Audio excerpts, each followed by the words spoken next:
Hello and welcome to the Scottish Football Show. Yes, we've decided to get some of the old band back together and bring you the lowdown on everything going on in the daft and brilliant world of Scottish football.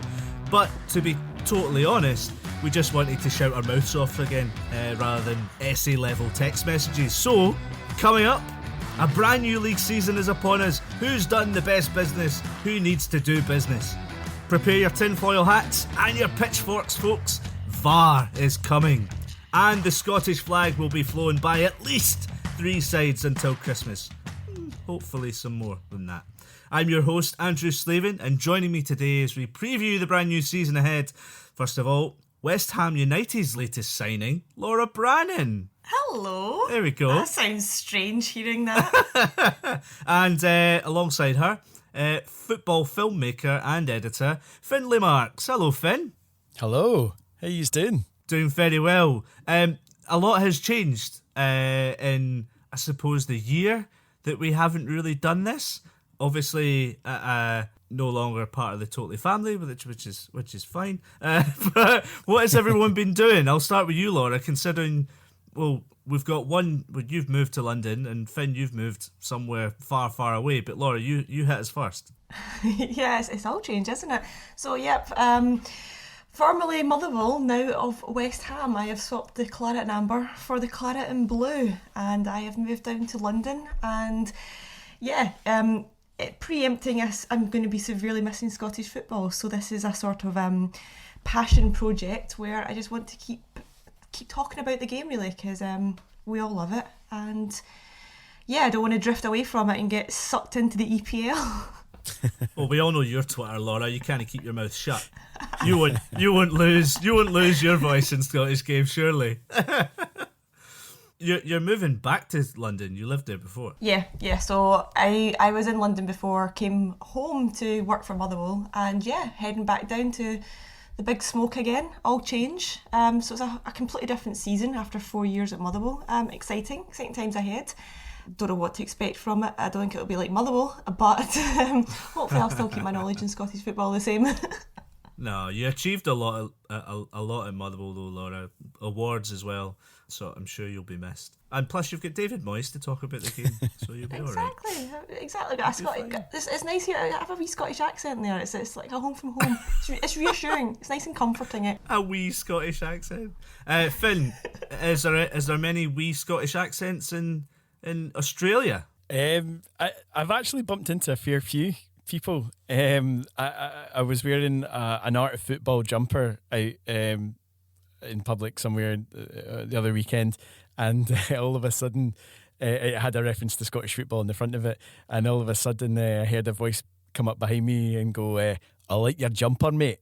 So that was a nice wee touch from home. It's like 10,500 miles away. But yeah, my wife and I, we moved. She's originally from Melbourne, so that was always kind of the long-term plan for us. And once our little boy was born, he was born in September last year, we'd actually moved up to Glasgow for him to be born there. Just in the hope that if he is an international footballer, he's not allowed to play for England. He's got to play for Scotland. So love that, Finn. Well played, sir. We moved up. We spent about 9 months back in Glasgow after about a decade in London working down there. Our little boy was born in Glasgow, and then when he was 6 months old, we moved out to Melbourne. So yeah, just getting used to life down under, which is actually remarkably similar to life in the UK, except slightly nicer weather and everybody's very laid back. Awesome, man. Have you been doing much work in football over there as well? I've been quite lucky. A lot of the work that I did in the UK, there's actually quite a few people that I worked with in London who were all either Australian or had worked in Australia, so I had quite a few contacts moving out here, and I actually got to do quite a bit of work for Melbourne City towards the end of the A-League season.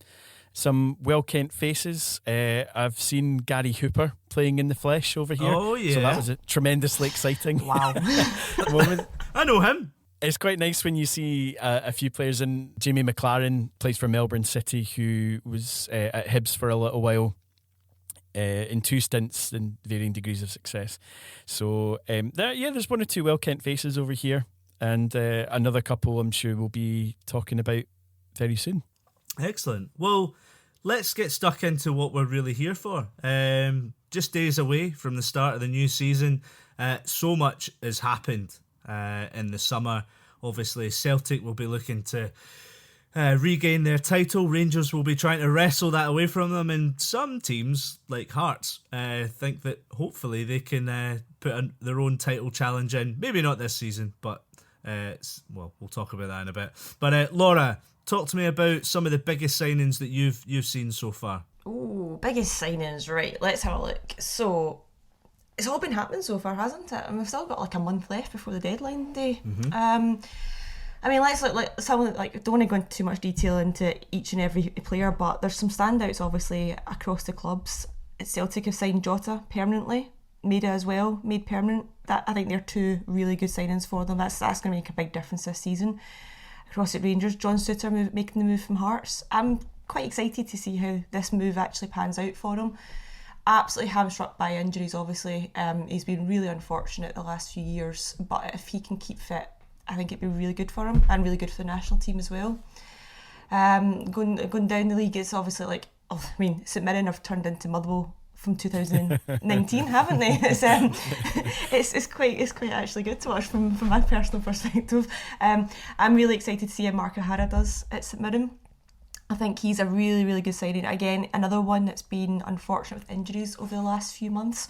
If he can stay fit, I think he can be a big player for them. I know he took the captain's armband in one of the League Cup games the other night. I don't think they actually won it, but it was so not that that's a mark on how he's getting on, but I think he really led the line quite well there, standing in that position. Dylan Levitt for Dundee United signed permanent as well. That's a great one for them. They've signed Steven Fletcher as well. What do you guys think of Steven Fletcher? I mean, I'm going to hold my hands up here. I thought he'd retired. I didn't realise he was still playing. He'd went a wee bit quiet down there in Stoke, okay? He wasn't doing much last season. I'm a wee bit sceptical on this one. Can I make a prediction about Steven Fletcher? Yeah, go for it. I think he'll come up and he'll score like 6 goals before Christmas or something, and there'll be shouts about how he should be included back in the Scotland national team.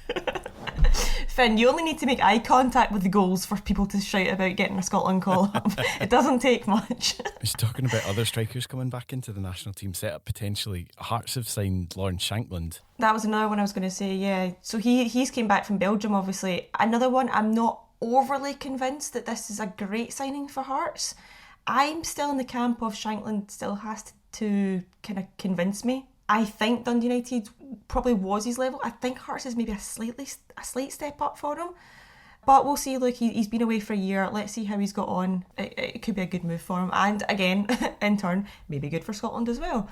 Just on that note of Scotland players making a comeback, Declan Gallagher signed for St Mirren. And I'm quite intrigued by this one because he didn't have a great year at Aberdeen. It didn't quite go to plan for him, but he's came in at St Mirren now. He's playing for a manager who he's comfortable with, who he trusts, and Stephen Robinson trusts him, vice versa. I feel like this could possibly be the making of him again to really feel comfortable. I think Declan Gallagher needs to feel comfortable at a club to really see the best of him. And if he can settle in at St Mirren, then I think we could see the best of him again, which we saw when he was at Motherwell in the 2019-2020 season. Yeah. I feel like that's a possible there to kind of look out for his performances coming up. Just on Motherwell, they've signed Blair Spittle and Paul McGinn. There's Morris as well up front, the boy up front, but I think Blair Spittle for me is the one to watch out for. I'm quite excited to see how he slots into the midfield. Because if Graham Alexander keeps the 4-3-3, I'm quite intrigued to see how he plays in there, or if he's going to adapt to a different formation. Blair Spittle for me is just a boy that knows Scottish football inside out. He's one of these comfortable journeymen that knows the game, and it's quite a good signing for Motherwell because there's going to be, you know exactly what you're going to get from him, and he's not going to take time to settle. He's just going to hit the ground running. Yeah. Going back on St Mirren, it's Stephen Robinson who's in charge of St Mirren, isn't it? The ex-Motherwell manager. And I like the fact that he's also brought in Mark O'Hara, who can play next to Declan as well, isn't he? So a lot of interesting points there, Laura. What about Finn? Talk to me about some of the biggest losses from some teams. Yeah, there's actually been quite a few significant players leaving various clubs around the country. I think the biggest story of the summer, it's one of the biggest transfers in Scottish football history, is Calvin Bassey leaving Rangers after an unbelievable, not even season, that was like a half season, to join Ajax for, I think the entire deal's roughly about £23 million or whatever, once you've got the add-ons and everything like that.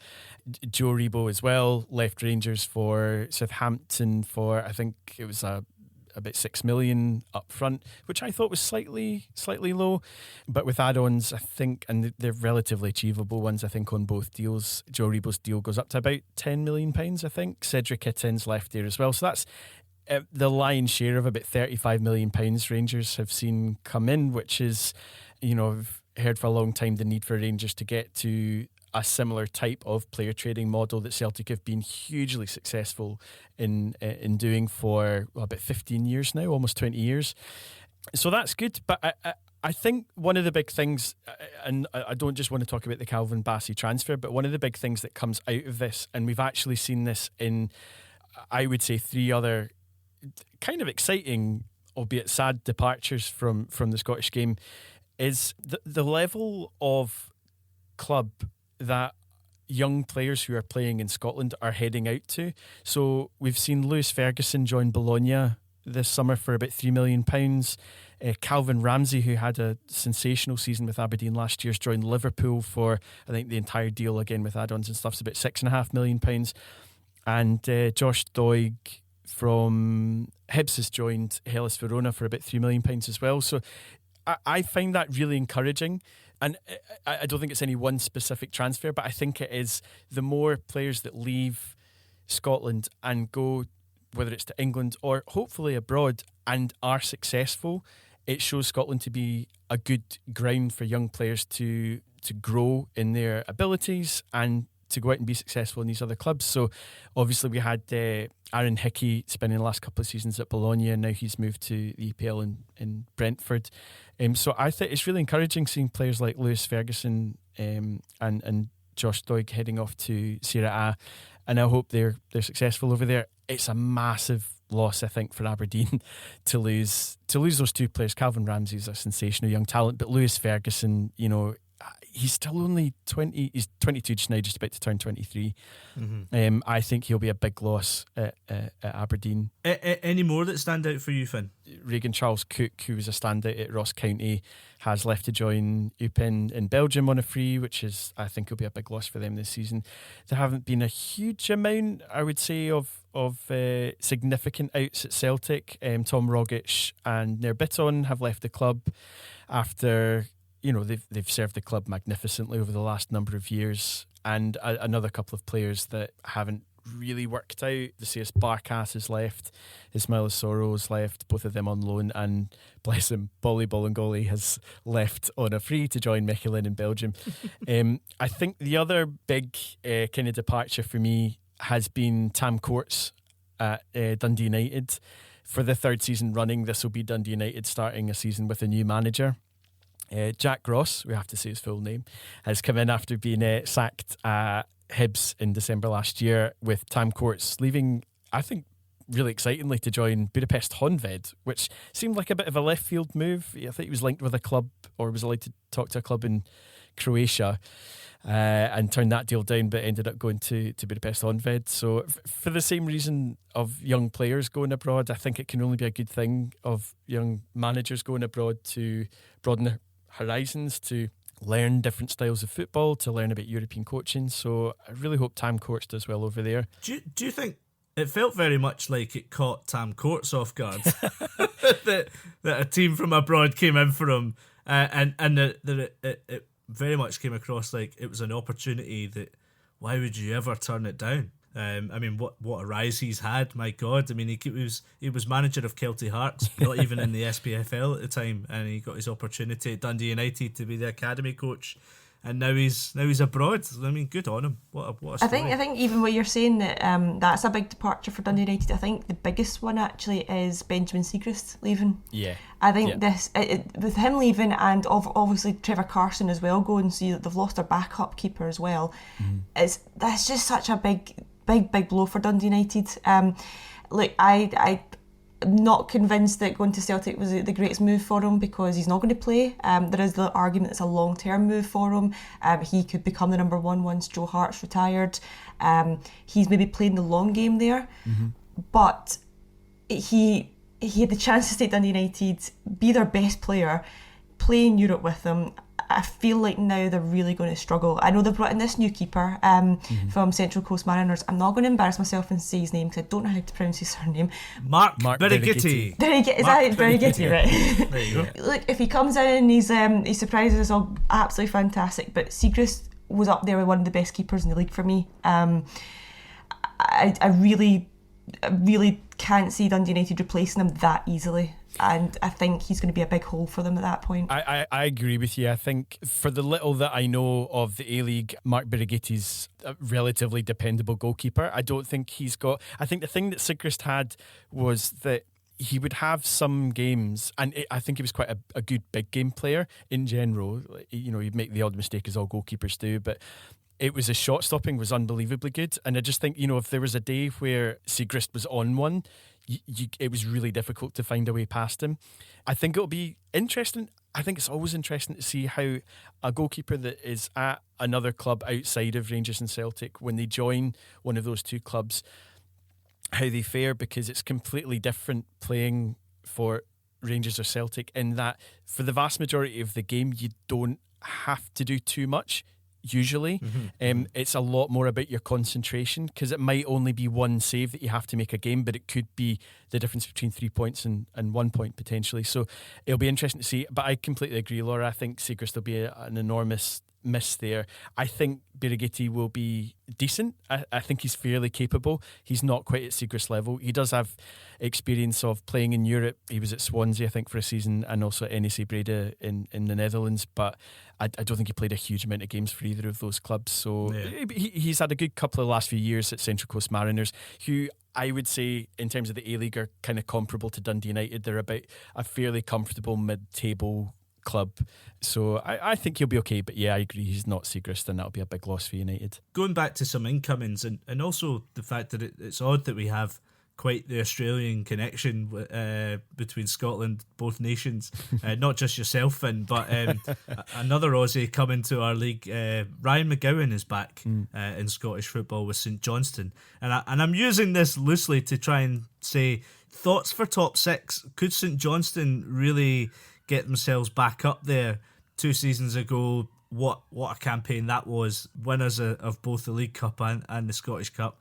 But last season not so great. So can Callum Davidson find himself back up there again? I saw them against Queen of the South a few weeks ago and wasn't too enamored by it. I was mostly impressed with how Queen of the South played, but I don't know what your thoughts are on the top six and how St Johnstone might fill that gap. God, they're not showing the greatest form so far, are they? Out of the Scottish, out of the League Cup, already.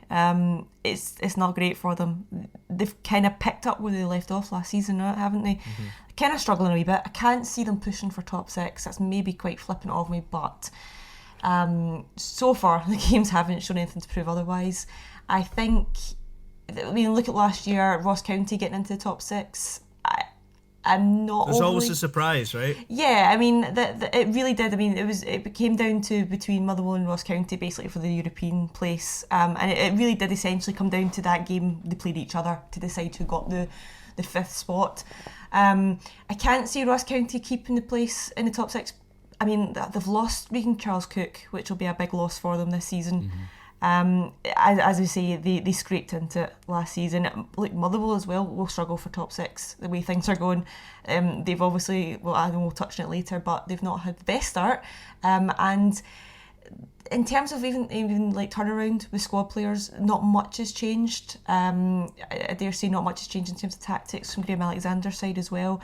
So these are two sides I think might struggle and open up 2 more spots in the top 6 for other teams this year. We're also forgetting the fact that Kilmarnock are back as well. So many returns. Finn, what's your thoughts on them? Because a few names that we know are at that side again. Like Alan Power has rejoined them from St Mirren. I don't know what your thoughts are with them. Oh, Jordan Jones as well. Oh, Jordan Jones, yeah, good shout. He's not burned his bridges yet, has he, Finn? Jordan Jones? Clearly not. If he's joined for is this his third spell at Killie? It will be. He's just, I mean, some players just get that thing where they just find a club where it suits them, you know, the way that the club's set up. You don't want to be unkind and say, you know, big fish in a small pond, but I think he's the kind of player that flourishes when he is one of the top dogs at that club. I think his track record, not just elsewhere in Scotland but down south as well, it kind of shows that. I think he kind of gets lost a little bit sometimes there. So I there's no reason to think that he can't do it again for a third time at Killie. I think Alan Power's an interesting one coming back as well, because he's just, he became so synonymous with that Steve Clarke side, the kind of, you know, like that, the metal in at the heart of the pitch, and I think that'll be an interesting one. They've signed well, I think, from around the league. Derek McInnes, I mean, there's just nobody that's more seasoned than him at that level. Gary Woods has come in from Aberdeen, Liam Donnelly's come in from Motherwell, Lewis Meals signed on loan from Rangers. So I think they've done well. I don't see them troubling the top six, but stranger things have happened. I think there always seems to be one club that you just never predict that will just absolutely smash it and for some reason end up in the top six. So I don't know, it could be St Mirren this year. No, let's go for St Mirren. But I also think as well, I think Aberdeen would have to go some to be as completely abject as they were last season. And it's interesting with the players coming in and out, and I think with Jim Goodwin coming in and making quite a lot of additions that on paper seem to be really good, I think they'll do well this season. I think they'll be back to where they expect themselves to be, which is, you know, pushing around about third, fourth in the league. I think it will mostly revert to type this season. I think the bigger clubs will be the one filling at the top six, with the potential of, you know, one interesting turn from, I think, one of the unfancied sides like a St Mirren or something like that pushing the top six maybe. See, just before we move on, we can also touch on Hibs' crazy start to the season. We're only a couple of weeks into not even league football yet, but this has been a bit mental, this story. Hibs accidentally signed Rocky Bashiri after letting him go at the end of the season, because it turned out he triggered a clause in his contract by playing X number of games last year, meant he actually stayed on.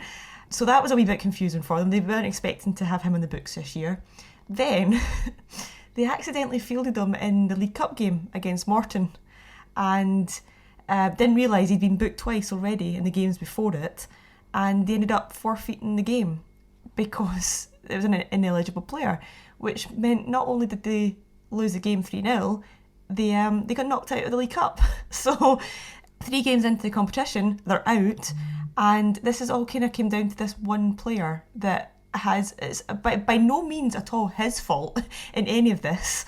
It's just something that's so beautifully Scottish football that it's been a carnage of events that has all centred around, unfortunately, that one player. I mean, the thing is, it shouldn't really be happening at a club like Hibs. Like, you maybe forgive a team with lesser resources, but it is quite embarrassing. And we can all maybe kind of have a laugh at it, but it'll be bitterly difficult for everyone in the background team to be looking at that. I mean, my God, I mean, how can you allow that to happen? But these things do happen, and maybe it'll benefit them. You know, we could be in January going, wow, Lee Johnson, what a job he's done, bringing in the Rocky Bashiri, man, you know, player of the season contender. You just never know. You know, looking at the likes of Regan Charles Cook when he was, you know, kind of disregarded at Ross County, a bit part winger, and last season he was top goal scorer. The craziest things can happen, Laura. No, I know, and I do feel so sorry for the boy, because it's none of it's his fault, and I know he's been getting a bit of abuse online as well, and it's called Rocky, man, leave him alone. I know some people have been having wee digs and stuff at him, which is just a wee bit uncalled for. Like, none of this is his fault. It's just the way it's all kind of come together. He's just been the kind of victim here of typical Scottish football, and he's the kind of the first victim of the season. But Hibs in general as well. I've seen they're complaining because Hibs' first home game of the season is actually the derby. So they've came out and they've criticised the SPFL for the fixtures, because they're saying typically the first home game of the season is a big draw for fans. It's a big financially it's a big game for them. So it's kind of cancelling that out, because they would have had two big gates, and now they're only going to get the one because it's counting as the same game. So yeah, it's not a great time to be at Hibs right now. It's not quite going their way. But you know, if so much is going wrong this early in the season, the only way is up. It's the beauty of the cinch. Beauty of the cinch. Well, if we're going to talk about brand names, let's move on, because I've got 3 letters for you folks. VAR. It's coming. It's going to join us. We're going to be talking about this all season. Is it a good thing or is it a bad thing? Laura's already groaning. I mean, come on, guys. I mean, this is going to benefit the game in the long run. It's going to get, you know, results that are the right results. You know, how many times have we argued that there should have been a penalty in the final minute, or there shouldn't have been a penalty in the first 10, which could have changed the dynamic of the match? All these conversations that we end up tirelessly talking about. What are we going to talk about now? Because we're not going to have any debates anymore. We're not going to have any debates anymore. Well, of course we are. So you think it's a bad thing, Laura? No, I don't like it. I'm old school. I prefer the emotions of football than being scientifically correct every single time. I'm more of an artistic person than a scientific person. So for me, it is all about the emotions that go into football. It is about being able to watch the back of the net move and not watch the referee signalling to the centre spot. And I think that's a difference, because fans will now no longer look to that part of the pitch, and instead they'll turn and look to the ref to get permission to celebrate a goal. And that to me is the worst. But all of this, all of football, everything we do is for the fans, and it's for everyone's love of the game. That's what it all comes down to. And for me, that is getting completely diluted. I think back to, like, obviously our kind of interactions with VAR so far have been the European games and the international games. So for me, I think to the Scotland-Israel game at the end of last year. Now, there were quite a few VAR decisions in that one, the biggest one being when Lyndon Dykes' goal got ruled off, then got put back on again, and it was just, I can't deal with that emotion to when it's such a high pressure game to go through all that. I mean, we went through all that with 3 goals in that game. We had so much to contend with before we had the ref going back and forth, and it kind of killed it for me, because when Dykes scored, everyone goes crazy. Then half the stadium haven't realised that it doesn't count, and we're pulling it back, and then you're waiting, and then you're getting a second celebration for the same goal when it gets allowed. But at the same time, it's not the same sort of celebration, because you're just standing. It's like when a penalty gets scored, you're standing waiting, and it's not as natural as it just happens. David Marshall springs to mind. Exactly. And when that penalty was saved, everyone lost their shit except David Marshall, because he was obviously in his head, he knew exactly what to do. So I remember the split second of, I was like on the floor, and I think my dad was like on top of me at that point celebrating, but I suddenly saw Marshall's face, and I shouted, I was like, no, like what's happened? Because I thought he's pulling it back, and it was that split second of, I don't want that creeping into football with every single time a big goal scored. I want to be able to just lose my mind and fall on the ground and celebrate, hug a stranger. I don't want to look at it. See, I totally disagree. I almost look at it from the drama levels that it brings. Just that moment of, like, it seems like it's there, but it's not there. Oh, it is there. It just adds to that. I know you want that initial release and to just enjoy that release, but to somehow just be on tenterhooks for that little second more, just drags it out. I enjoy it. I enjoyed that particular moment that you're talking about. But for me, I think how many times do we end up hearing conversations of managers' jobs being on the line because of certain decisions that go against them, moments which might just give someone a bit more time in the job, etc. But also, key moments like that, the David Marshall one, we had to make sure it had to be right, and it was right, and nobody can say that it wasn't wrong or that he was off the line, because it was looked at properly. So what we do know about this, I should give some detail towards all of this, is that it could be coming in as soon as October, and 6 cameras are going to be used in top flight grounds, including at Hampden for the semi-finals and final of the League Cup in January and February. So a question I've got for you, Laura, as well, because you were still at Motherwell until kind of July. Were you involved in any conversations with VAR and its introduction and how it would be installed? No, absolutely not. So unfortunately, I can't really give that kind of insight to it. That there were meetings going on, and there were people coming in to kind of check over the stadium, and kind of plan it, map out things. So I'm aware that there's a lot of progress getting made with individual clubs. The talks have been going on for a long, long time. I'm just not kind of up to speed with the actual detail of those talks. But what concerns me here is that all these talks have been going on for so long, all the plans are in place and everything, and we're talking about it coming in October at the earliest. That to me is a big concern. How Scottish football is that, by the way, though? Exactly. Well, it was initially said to be just before the World Cup, so in November. Yeah. So the fact that they're actually saying it might be sooner, which is better. But it's the fact that it's October and not now. The fact that you can bring it in for the semi-finals and the final of a competition that is already 4 games in already to the competition.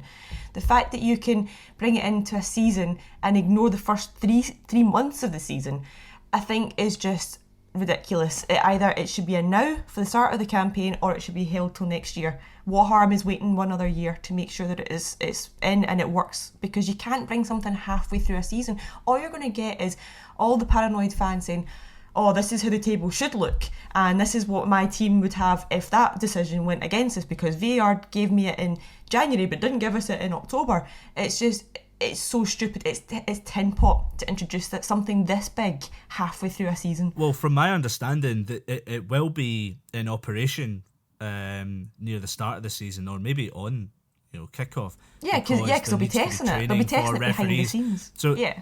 So they'll be testing it behind the scenes for a number of weeks before they actually launch it. I take your point. The thing is, they're paying for it, so why would they pay for it and not use it? So they could test for the whole season and get everyone up to speed, and then it could be properly operational for next season. But the fact of the matter is, they're paying for it now, and we're a division or a country that if we're going to pay for it, we might as well damn use it. I get that, but then they should have been ahead of organisation. Yeah, but the vote was only at the end of the season, so it's again, it's an SPFL thing. Why does that not show how bad Scottish football is then, that they're waiting that long? They should have done all this so much sooner. It's had to get to this stage where we're now running essentially, and I air quote this, behind schedule rather than ahead of schedule. They're promoting it as, oh great, look, we might have it in as early as October now. It's like, no, you're still behind schedule. It should still be in now for August. Finn, 2 things: goal line technology and offsides. They are good things, right? Yeah, I think so. I think I totally get Laura's point about that. The potential to lose those moments of euphoria, especially when it's something that goes, for your team. But because I was at Hampden for the Israel game, and that kind of weird pendulum of does the goal count, does it not? We've got VAR and blah blah blah blah blah, and it is a weird thing to experience. But I think the biggest thing for me is that the right decisions reached. I mean, people will still debate VAR decisions. But at the end of the day, the thing was, to take that Lyndon Dykes example, the correct decision was reached. The referee initially got it wrong, or the linesman, whatever, when it was flagged for having been a foul, and it wasn't. Like the replays clearly showed that Dykes didn't make contact with his Israeli player. and the goal should have stood, and it did. So I think the thing is, for me, I totally get that thing of you can lose a bit of that instantaneous emotion that's there, but I think the bigger thing for me is that the right decision will be reached. I still kind of am a bit undecided, I think, on it. Like, it's like any of these things to do with technology. Like, when it works and it works well and it's quick and it gives the right decision, it's great. But I just can't not see it having teething problems in Scotland. I just think it's the most Scottish football thing to be exactly what you're saying, Laura. It's like, it's kind of ready to go and we'll be testing it, but we won't do it live until, the later rounds of a cup competition, and maybe it'll be there before the World Cup, maybe it won't. I agree. I think you either start it at the start of the season and you do a whole season with fire, or cannot wait for it to come in the week after the Old Firm game.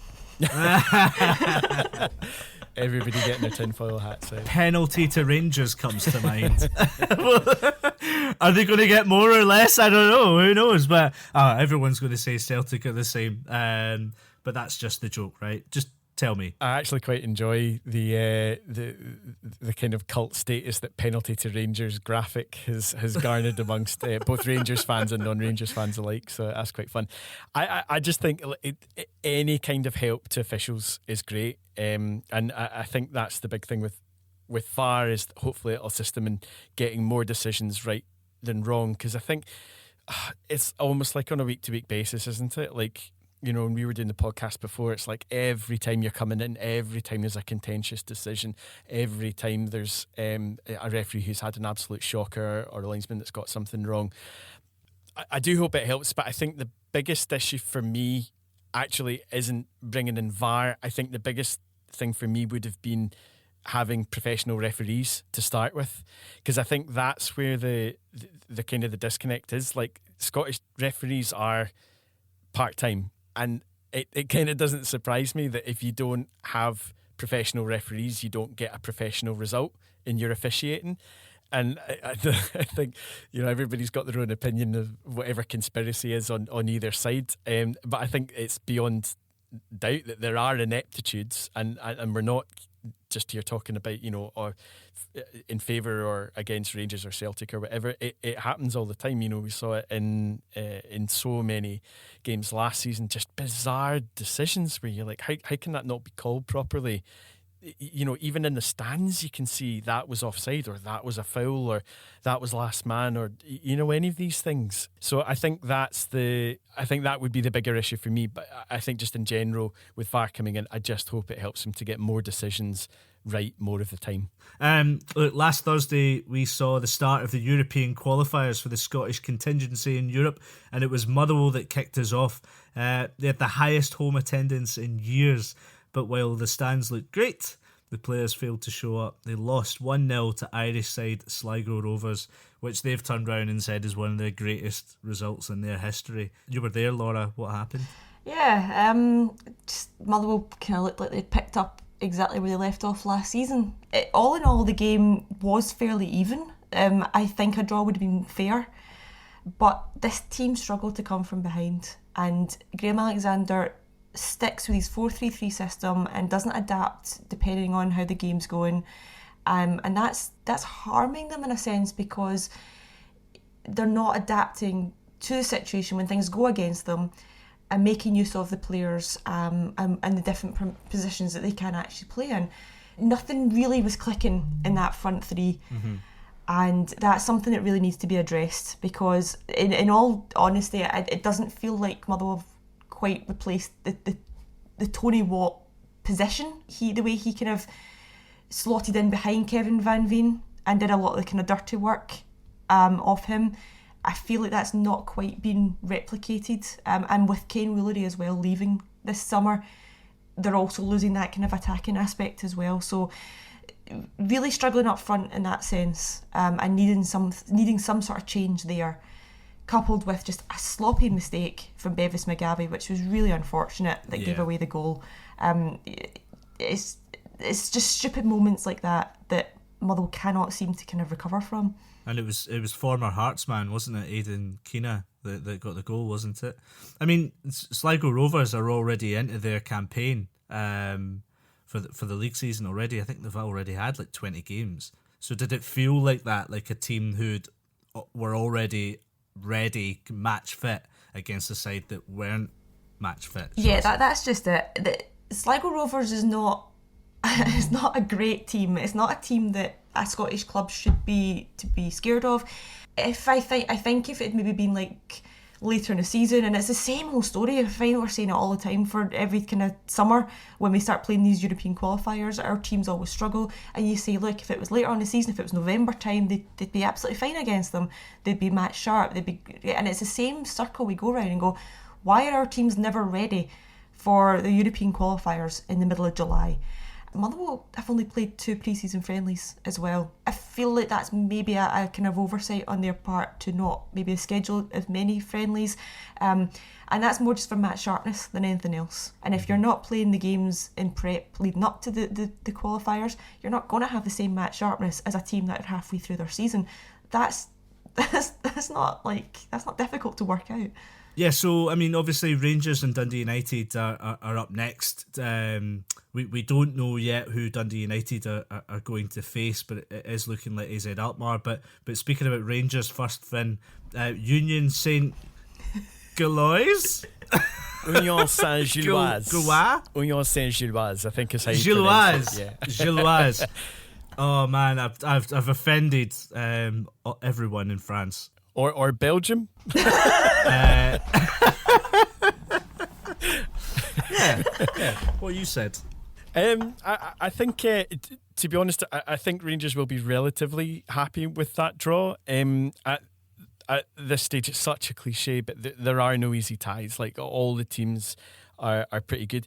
Union Saint-Gilloise are kind of interesting, and they did. I was trying to think of an equivalent. Basically, they got promoted last season into the top flight in Belgium, and then pretty much won the league. Belgium has a weird setup where they play, so many league games, and then they have a further kind of like playoff round, which they then ended up not winning. Like, they won the league, and then Bruges won the championship, if that makes sense. And they'll therefore go into the Champions League proper. It's kind of the equivalent. I don't know if like Morton came up and then almost won the Premier Division. So wow, really? Yeah, it was their first appearance in the league in a long, long time. They've won several Belgian championships, but not for a long, long time, 30, 40 years, something like that. So is this like a nailed on possible banana skin for Rangers? They'll be treating it, I think. I mean, just looking back to last season with Malmo, I think on paper that looked like a favourable draw for Rangers, and it didn't pan out particularly well. So, but I think Rangers obviously have real reason to be confident given their European performances after Malmo and Lyon last season in getting all the way to the Europa League final. And also they've played quite a number of different Belgian sides who I would say probably have more experience at that level in recent seasons, in Antwerp and Standard Liège, and did really well against those sides. They had a thumping win against Antwerp in particular. So I think they've got reason to be confident. I also think it'll be interesting this season to see other teams coming to Ibrox, because I think, when you watched a lot of the games in Rangers' run to the Europa League final last year, there seemed to be almost game on game an intensifying of the atmosphere at Ibrox. Like they had that fantastic camera at the games that they would pan along the main stand. Oh yeah, the back cam. And you got that amazing sense of the atmosphere. I think a lot of teams will be not looking forward to drawing Rangers this season because of what a lot of them will have seen last year from the atmospheres there. And I think especially with this match having the second leg at Ibrox, I think that will hopefully go in favour of Giovanni van Bronckhorst's team. It certainly did last season, of course. Yeah. I think it really did, and I would feel confident in Rangers getting through this round. It's all to do with the playoff round, and I think the level of opposition they can play is huge. But again, I don't think there's any need to be fearful. I think the draw in general went really well for Rangers because Monaco and PSV drew each other. So one of those two teams will be out in the next round. So I think it kind of helps. But I think Rangers can feel confident about making the group stages. It'll be a push, but they can do that. I feel sorry for Dundee United because I think if it's AZ Alkmaar, that is a really tough draw.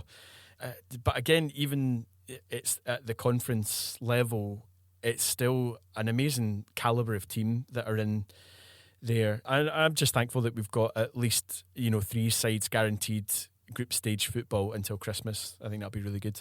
Exactly. Following Rangers, the other two teams, Hearts and Celtic. Hearts find out their fate next week for the Europa League playoffs. But and if they don't win the playoffs, they'll go into the conference. But then Celtic, 25th of August, the date for the Champions League group stage draw. And that was all we talked about last season, was who would win the Scottish Premiership and get that huge draw. To get straight back into the Champions League group stages. We've seen so many times, like Rangers last season, failing the playoff hurdle. It's so difficult to get through those playoffs that just having this now and having a team in the group stages has to be so important for Scotland. It shows how far we've come, but it does make coefficient points a lot harder as well. So we might find ourselves, hopefully not dropping down that pecking order slightly. But what do you guys think of the likes of Hearts and Celtic doing well in Europe this season? Obviously, we always seem to rely on Celtic and Rangers in the last few years, certainly, but Hearts having a European campaign is massive for the game. Yeah, I'm really excited about the prospect here. Just in general, you're talking about 3 teams being in Europe. It's so good for the Scottish game. I'm really, really excited to see this, how it all pans out. And hopefully Dundee United and Motherwell can pull off what is now kind of looked on as shocks almost, if they both kind of get through their qualifiers. Like it's fantastic for the game. Little comments like I'm noticing, like at West Ham, where we were talking about obviously the Europa League run last year, and kind of joking about, if West Ham had got to the final, how would they have fared against Rangers? And the attitude seeping in is, well, obviously West Ham would have won. And you're like, well, hold on a minute.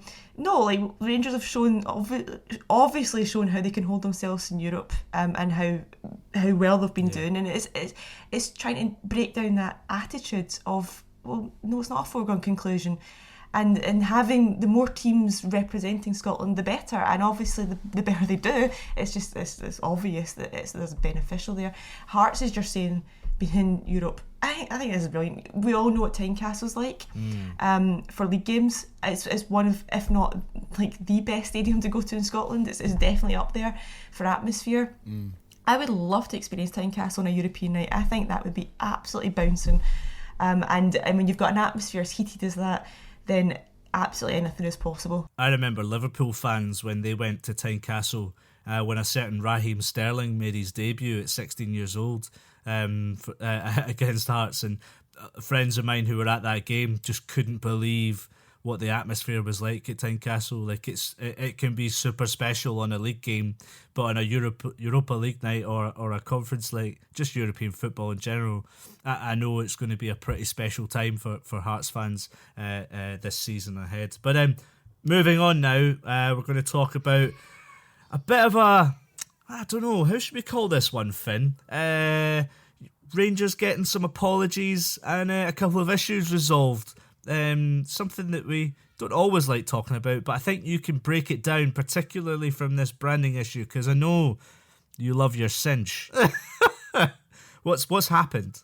So this has been a pretty long-running dispute between Rangers and the SPFL to do with the league sponsors, cinch, and it's finally been resolved. Rangers had raised objections last season to the deal with the new league sponsors, cinch. What it came down to was Rangers said that the deal breached a previous agreement with a separate commercial deal they already had with Parks of Hamilton. The SPFL said that wasn't the case and that Rangers had to go along with this new deal. It was in and out of court. The SPFL have now landed on a decision that Rangers don't have to adhere to the deal. that there's a new revised deal effective immediately with Cinch, which means Rangers don't have to carry the Cinch branding on their shirts or at Ibrox on a match day. Trying to explain why this is such a bizarre story, just to give a bit of context, every time a league agrees a collective deal with anyone for anything, then they go to the member clubs and say, we've got this new deal with Company X, who's in this particular market.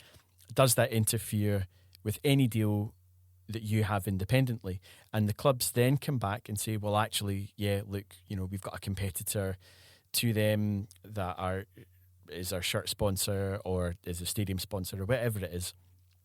And what then happens is that everybody gets together, usually, and they come up with a compromise. And quite often that involves a payment by Company X to whomever the conflicting sponsor partner is in order for this new deal to coexist. Happens all the time. Every league around the world, every season. And it's been going on for decades. Just look back to when the Scottish Cup used to be sponsored by Tennent's. There were numerous other clubs that were sponsored, shirt sponsors from other brewers. Rangers had McCain's Lager, Hearts were sponsored by Strongbow, St Johnstone Famous Grouse, Dundee United Belhaven even back in the day. So, etc., etc. It happens all the time. What happened here was the SPFL signed this deal with Cinch. Rangers made them aware that it breached this deal that they had with Parks of Hamilton. The SPFL chose to ignore that and went ahead and signed the deal anyway, to which Rangers then essentially said, well, by your own rules, we need to notify you of this conflict of interest with the existing partnership that we will be in breach of if you sign this deal and you're asking us to use the Cinch branding. Now, I know that the SPFL and Rangers haven't always seen eye to eye. I think that's an understatement. There's no love lost between those two parties. But whatever differences there are between them, I just cannot really understand or fathom the SPFL's stubbornness to press ahead with the deal anyway without addressing this issue that conflicted with a Rangers sponsor, which breached the SPFL's own rules. So it goes to court, and the SPFL, I think, are essentially told by their own lawyers that it won't go anywhere. They're in direct opposition to their own rules. They're breaching their own rules at this point. It's just something that the SPFL couldn't win. So the SPFL have kind of had to go eventually back to Cinch with the tail between their legs and renegotiate the deal without Rangers being part of it. And Cinch, to their credit, actually worked with that because they could have reasonably pulled out the deal. And that's kind of where we are now. So Rangers don't have to participate in the branding of the league sponsor on their shirts or around the stadium. And it's so SPFL. So it means Rangers can now sell that advertising space on the shirt and around the stadium to anybody else they negotiate a deal with. And it also means that they're still entitled to the prize money for wherever they finish in the league. That just doesn't change. It just shows again that a lot of the people making big decisions around our league and our game, I just don't really think are up to the job. I heard one person describe it as a level of incompetence that would shame a bowling club. And I just find that to be a pretty accurate description of it all. Finn, that was a mouthful, mate. Thanks. I feel like I've learned something that I didn't know before, so thank you. Laura, can you just tell what's going on with the BBC coverage now? Because they've had to, or they've felt the need to apologise. Yeah, it's all happening, isn't it? This BBC thing's been going on for, 7 years now, I think it is. If you're kind of not aware of what happened, it was back in, I think, 2015, where, even before that, there was a wee bit of kind of heat between the two, between BBC and Rangers for quite a wee bit of time. But it kind of came to a head in 2015 when Rangers took adversity to a story Chris McLaughlin was reporting on. It was about sectarian singing at Ibrox. And they took adversity to what he was saying, the fairness and the bias in it. And as a result, basically, they banned him. They banned the journalist from Ibrox, not the BBC as a whole, but the individual. But the BBC stood by their reporter and refused to send anyone to Ibrox as a result. So look, whether you agree with it or not, the ins and outs of it, basically as a result, what happened was there was absolutely no pre or post-match interviews from any game at Ibrox over the last few years. There's been no live commentary from any matches. There's been the only live updates have been from anyone sitting in the studio watching on a TV, watching a feed come in. So there's been absolutely no coverage from Ibrox at all. And look, from a neutral perspective, that's not been great, because you're not getting the same coverage, especially when they were on the run in Europe last season. It felt like a big gap, and if you didn't have the TV coverage, you couldn't just stick the radio on and listen to the same coverage any other team were getting. So look, it is, from a neutral perspective, it's been a big inconvenience in general. Between the two, like, you can argue till the cows come home over who's right and who's wrong. Both have been petty in ways, both have been right in their own ways as well. But it's come to a head now where the BBC have apologised, they've come to some sort of agreement, and they've both agreed to move on, basically, put it behind them. And now the BBC will be back at Ibrox reporting again, so happy days. We're getting equal coverage of all teams. Anything that stops Stephen Thompson or Sullivan reading auto cue of what the Rangers manager has said on Sports Scene will be a huge improvement to the coverage. Yeah, I think even if you're not, no matter where you stand on it, I think we're all just in agreement of thank God it's over, and we can just get back to some sort of normality, and there's no weird digs and bias and closed doors, and yeah, it's equal again. There's absolutely nothing worse than somebody who can't read auto cue. So that's all from us. Thanks for listening. Thanks, Laura. That was a good joke, right? That was good. Good audio. Right, yeah, but I think that is us. I think we're done. The first podcast of the new The Scottish Football Show is done. So thanks so much for listening. Thanks, Laura and Finn, for joining me. We're going to be back every Tuesday. Hope you enjoyed it. Like us. Follow us. That's it. I'm done. Goodbye.